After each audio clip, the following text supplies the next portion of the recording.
Most welcome all of you in this video. आज की इस वीडियो में हम हिंदी टू इंग्लिश ट्रांसलेशन की सीरीज में पैसेज नंबर 21 का ट्रांसलेशन सीखेंगे। तो इस ट्रांसलेशन यानी जो पैसेज है इसका जो पहली लाइन है आप स्क्रीन पर देख रहे हैं। यहाँ दिया कि हमारी पृथ्वी कितनी सुंदर है। यह वाक्य है कि हमारी पृथ्वी कितनी सुंदर है। तो लास्ट में आप हैं देख रहे हैं, तो ये क्या है, सिंपल इज ए मार का प्रयोग है। लेकिन इस वाक्य में हमें क्या करना है, इसमें दिया है कि कितनी सुंदर है।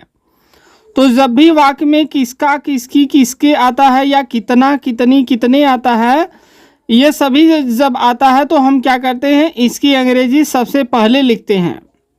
तो यहाँ हो जाएगा कितना सुंदर है, तो हम लिखेंगे हाउ ब्यूटीफुल। हाउ और सुंदर का लिखेंगे ब्यूटीफुल। हाउ ब्यूटीफुल है। इसके बाद हम क्या करेंगे, हम यहाँ पर जो नाउन है उसको हम लिख देते हैं। तो हाउ ब्यूटीफुल कितना सुंदर है, क्या कितना सुंदर है, हमारी पृथ्वी। तो लिखेंगे आवर अर्थ। आवर अर्थ यानी सबसे पहले हम ये लिख देंगे कितना, कितनी, कितने जो आता है और इसके साथ इसका जो भी एडजेक्टिव है वो लिख देंगे और फिर इसका नाउन लिखेंगे हाउ ब्यूटीफुल आवर अर्थ। उसके बाद जो है इसकी अंग्रेजी हम लिखेंगे इज। अब एक तरह से यह एक्सक्लामेटरी सेंटेंस का कार्य भी कर रहा है। तो हम क्या करेंगे, लास्ट में एक्सक्लामेशन मार्क भी लगा देंगे। हो जाएगा how beautiful our earth is, यानी हमारी जो पृथ्वी है वो बहुत ही सुंदर है, या कहिए कितना सुंदर है। सेकंड देखिए वाक्य है, इसमें कह रहा है हरे भरे जंगल, बर्फ से ढके पर्वत और नीले सागरों की कल्पना करो। यानी हरे भरे जंगल हैं, बर्फ से ढके पर्वत हैं और कह रहा है कि जो नीले सागर हैं इनकी क्या करो, कल्पना करो। तो सबसे पहले हम लिखेंगे कल्पना करो। तो कल्पना करो की अंग्रेजी हो जाएगी इमेजिन। इमेजिन मीन्स होता है कल्पना करना। किस चीज़ की कल्पना करना है, जो हरे भरे जंगल हैं। तो हरे भरे जंगल हैं तो हम क्या लिखेंगे, इमेजिन। कल्पना करो, किसकी कल्पना करो, ऑफ द, हरे भरे का लिखेंगे ग्रीन। ऑफ द ग्रीन हो जाएगा हरे भरे, और जंगल का हम लिखेंगे फॉरेस्ट। फॉरेस्ट में क्या जोड़ेंगे, यस जोड़ देंगे, फिर कामा करेंगे। और किसकी कल्पना करना है, बर्फ से ढके पर्वत। तो बर्फ से ढका हुआ तो हम लिखेंगे the snow covered. The snow हो जाएगा बर्फ, और उसके बाद लिखेंगे कवर्ड, ढका हुआ, COVERED। स्नो कवर्ड हो जाएगा बर्फ से ढका हुआ। क्या बर्फ से ढका हुआ है, पर्वत। तो पर्वत का लिखेंगे माउंटेन्स। माउंटेन पर्वत होता है, लेकिन यहाँ पर्वतों की बात है तो हम यस लगा देंगे, तो हो जाएगा माउंटेन्स। अब यहाँ लिखा है और, तो और की अंग्रेजी लिखेंगे एंड, और फिर दिया है नीले सागरों। तो नीले सागर का हम लिख देंगे and the blue. And the blue, और सागर का ओशन होता है तो हम क्या करेंगे, इसी में यस जोड़ देंगे और फिर हो जाएगा फुल स्टॉप। देखिए दिया है कि इमेजिन, आप कल्पना करिए, आप द ग्रीन फॉरेस्ट, कह रहा है कि हरे भरे या हरे जो जंगल हैं उसकी कल्पना करिए। स्नो कवर्ड, स्नो कवर्ड यानी बर्फ से ढका हुआ, माउंटेन्स जो पर्वत है उसकी कल्पना करिए। एंड द ब्लू ओशंस, और ब्लू मीन्स जो नीले क्या है, ओशंस मीन्स सागर हैं, उसकी आप क्या करिए, कल्पना करिए। आगे जो सेंटेंस है इसमें दिया है कि रंग बिरंगे फूलों की घाटियाँ, पशु पक्षी, नदियाँ एवं झीलों को देखकर मन प्रसन्नता और आश्चर्य से भर जाता है। तो यहाँ आप देखेंगे तो यहाँ दो सेंटेंस आपस में जुड़ा हुआ है। एक है कि मन प्रसन्नता और आश्चर्य से भर जाता है, और यहाँ अलग से है कि रंग बिरंगे फूलों की घाटियाँ, पशु पक्षी, नदियाँ एवं झीलों को देख कर या देख करके। तो यहाँ देखिए ये किसका कार्य कर रहा है, देख करके। तो यहाँ हम किसका प्रयोग कर देंगे, पार्टिसिपल का प्रयोग करेंगे। पार्टिसिपल में हम प्रेजेंट पार्टिसिपल का प्रयोग करेंगे। तो इसमें क्या हो जाएगा, देखना का फर्स्ट फॉर्म हो जाएगा सी, और इसी में आईएनजी जोड़ देंगे तो हो जाएगा सीइंग मीन्स देख करके। क्या देख करके, कह रहा है कि जो घाटियां हैं, किसकी, कह रहा है कि घाटियों को देख रहे हैं। तो यहाँ लिखेंगे सीइंग मीन्स देख करके, द वैलीज मीन्स घाटियाँ, VALLEYS।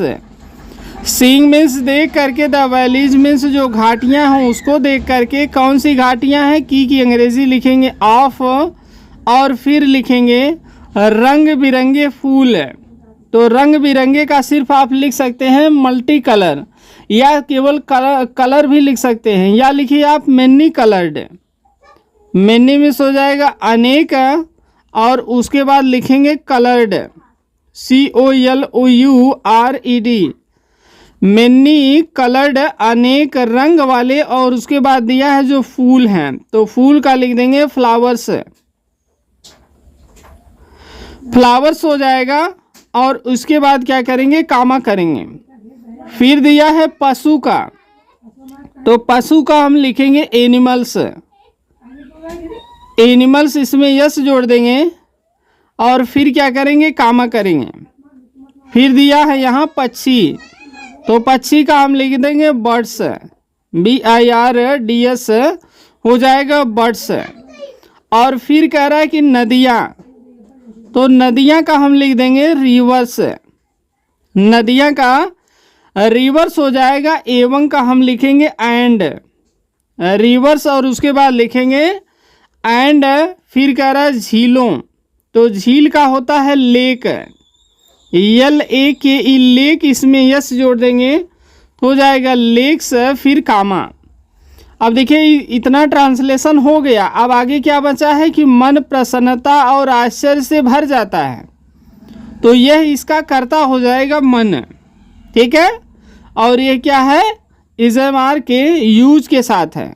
तो हम सबसे पहले कर्ता लिखेंगे माइंड, माइंड, और है कि अंग्रेजी क्या लिखेंगे, इज लिखेंगे।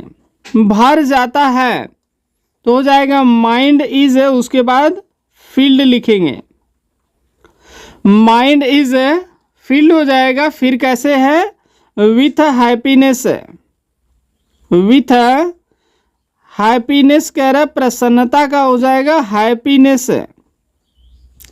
प्रसन्नता है, और का हम लिखेंगे एंड, हैप्पीनेस एंड, और आश्चर्य का हो जाएगा वंडर, WONDER। यहाँ एक तरह से ये पैसिव वॉइस का कार्य कर रहा है, तो यहाँ वर्ब थर्ड हम लिख दिए हैं। फिर से देखिए, सीइंग मीन्स देख करके, द वैलीज घाटी को देख करके। सीइंग द वैलीज मीन्स घाटियों को देख करके आप मैनी कलर्ड अनेक रंग वाले फ्लावर्स जो फूल हैं, या कि ये रंग बिरंगे जो फूल हैं, एनिमल्स जो जानवर हैं, बर्ड्स जो पक्षियां हैं, रिवर्स नदियां हैं, एंड लेक्स और जो झीलें हैं। फिर कह रहे हैं कि माइंड इज फील्ड, जो मस्तिष्क का मन है वो भरा हुआ होता है, विथ हैप्पीनेस प्रसन्नता के साथ, एंड वंडर और आश्चर्य के साथ जो मन है वो हमेशा भरा रहता है। आगे जो सेंटेंस है इसमें दिया है कि प्रकृति के संपर्क में हमें अत्यधिक शांति प्राप्त होती है। प्रकृति के संपर्क में हमें अत्यधिक शांति प्राप्त होती है। तो सबसे पहले हम इसका लिखेंगे कि हमें अत्यधिक शांति प्राप्ति होती है। ती है देखिए आया है, तो यहाँ रूल लगेगा प्रेजेंट इंडेफिनिट टेंस का, जो कि रूल होता है सबसे पहले सब्जेक्ट लिखेंगे, वर्ब का फर्स्ट फॉर्म यस या ईएस है, उसके बाद ऑब्जेक्ट। तो सबसे पहले हम लिखेंगे हमें का हो जाएगा वी, और क्रिया हो जाएगा पाना। तो पाना का आप डायरेक्ट गेट लिख दीजिए, ये प्लूरल वर्ब है यानी बहुवचन करता है, तो इसके साथ क्रिया में यस या यस नहीं लगेगा। वी गेट यानी हमें प्राप्त होता है। क्या प्राप्त होता है? अत्यधिक शांति। ठीक है, तो हम लिख सकते हैं a lot of peace. A lot of peace, PEACE, हमें अत्यधिक शांति प्राप्त होती है। कैसे? कह रहा है कि प्रकृति के संपर्क में, तो हम लिखेंगे इन द, और संपर्क का लिख देंगे touch, TOUCH, in the touch of nature. और यहाँ प्रकृति के लिए नेचर आया है तो हम इसको कैपिटल लिखेंगे, in the touch of nature. या अगर आपको टच ना आता हो, ठीक है, तो आप लिख सकते हैं इन द टच की जगह लिख सकते हैं contact, CONTACT, in the contact of nature, यानी प्रकृति के संपर्क में। वी गेट हमें मिलता है ए लॉट ऑफ पीस। अगर ये भी ना लिखना चाहें तो आप डायरेक्ट लिख दीजिए वी गेट पीस, हमें मानसिक शांति मिलती है। या लिख सकते हैं वी गेट मेंटल पीस, मानसिक शांति। ठीक है, इन द कंटैक्ट या in the touch of nature, प्रकृति के संपर्क में हमें ज़्यादा से ज़्यादा शांति मिलती है। तो ये जो पैसेज है यही समाप्त हो रहा है। नेक्स्ट जो पैसेज है उसको नेक्स्ट वीडियो में आपको पढ़ाएंगे। तो आज के लिए इस वीडियो में बस इतना ही। ये वीडियो आपको पसंद आई हो तो आप इसे लाइक करें और अपने दोस्तों के साथ इसे शेयर करें। और जो भी क्वायरी है कमेंट बॉक्स में, जिस भी टॉपिक पर आपको वीडियो चाहिए तो आप कमेंट में ज़रूर बताएं। और यदि आप चैनल पर फर्स्ट टाइम आए हैं और ऐसे ही यूज़फुल वीडियो फ्यूचर में पाने के लिए चैनल को सब्सक्राइब करके बेल का आइकन प्रेस करके ऑल पर क्लिक ज़रूर करें। Thanks for watching.